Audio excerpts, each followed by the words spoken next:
The HEM selection day. That is a big day for all aspiring SPCCs. It's a very stressful time. I'm sure all partners and relatives that live with people going through this process will be able to vouch for that. It's really difficult to pinpoint where you start preparing for it. I meet lots of student paramedics from around the country that even as a student, that is their end goal. They want to become a paramedic within HEMS. And it's really difficult because not everybody that can do it gets the opportunity to do the job. What it means is people have to try and set themselves apart from all the other paramedics. Lots and lots of paramedics want this goal. I often get asked, what did you do differently? What did you do that helped you get that role? And it's really hard to fine-tune and pinpoint exactly what it was. I think having the goal in the first place is really valuable. It gives you something to aim for. It gives you something to consolidate everything towards. But you can't let that take over your life. You still have to become a good paramedic. You still have to treat all your patients with respect and all the energy that you can give them. But at the back of your mind, you can always have it there that everything you're learning, everything you're developing for has this end point. I think it's really valuable to take on all the opportunities you can, be that training at universities, be that doing clinical governance days, doing different courses, but also just learning from your peers and reflecting on practice. All of these things help you become a more consolidated paramedic so that when the time comes to apply for the HEM selection day, you can give it your all and put everything towards it. So I think because becoming a HEMS paramedic is so competitive now, you can't live your life expecting to get it and hoping to get it all the time. You have to be comfortable where you're at and enjoy being a paramedic. Because if all of your efforts and energies are focused on that end goal, you're not going to enjoy your career and it's going to negatively impact you in work and in life. I think it's really important to have those goals and ambitions, but you also have to enjoy what you're doing. Paramedics across the country are under enormous pressure. I've seen it. I've got lots of friends and family that work for the NHS. It's not looking like it's going to get any easier anytime soon. You've got to try and move all that to one side and just put your patients first. All of the education and training that you do is to help become a good paramedic, and that's what we want. And I don't know what the secret is to getting into HEMS. Even sat here now, I don't know what it is that people saw in me that wanted to give me the opportunity. But hopefully it's being a good person with good morals, good at making decisions, and being part of the family and part of the team.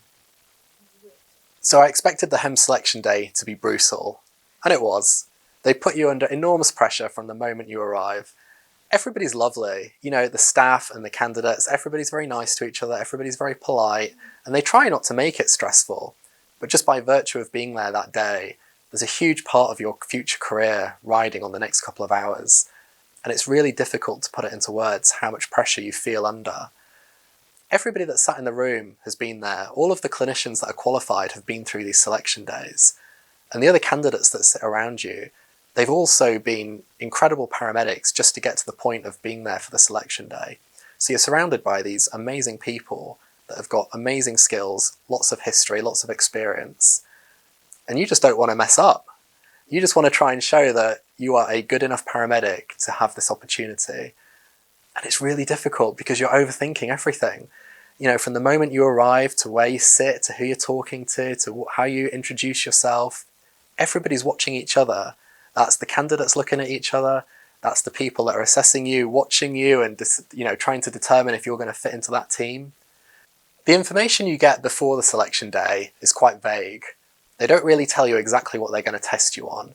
But I think it's fairly common knowledge that they want to look at different types of teamwork, leadership, decision-making, pediatrics, medical patients, trauma patients. These are all quite expected things that we'd want to be very proficient in, but you don't get told how they're going to assess you. So it's a little bit of a surprise on the day when you think you're going for one thing and you're actually faced with something slightly different. But they do, here at GWAAC, test you on a huge variety of different things, and they test you in different ways. There's theoretical knowledge, there's practical knowledge, there's verbal reasoning, there's talking to each other and working as a team. There's also a little bit of fitness in there to make sure that you're capable to actually do the job physically. They also want to look at your mental and emotional resilience and try and test you in different ways to figure out if you're going to be safe to practice as part of the team. It was a very long drive home and you overthink everything. Everybody's done an exam at some point. Everybody's done tests over their lifetimes. and you always focus on the negatives, it's very difficult to pick out the positives. And you overthink it, and you're thinking, oh, if I could do it again, I would do this differently. And I think that's completely normal. What you hope to have done is shown that the positives outweigh the negatives, and that if there are any little bits that you could do differently, for sure when you go through selection days, there are different bits you could do better next time if you could do it again. I think what they're looking for is to see that if something doesn't quite go according to plan, you don't panic by it. You don't get nervous, you just move on and you continue helping your patients and you continue practicing as you would. You don't want to get led astray by these negative thoughts whilst practicing. We were tested in a huge variety of ways on lots of different aspects of pre-hospital critical care.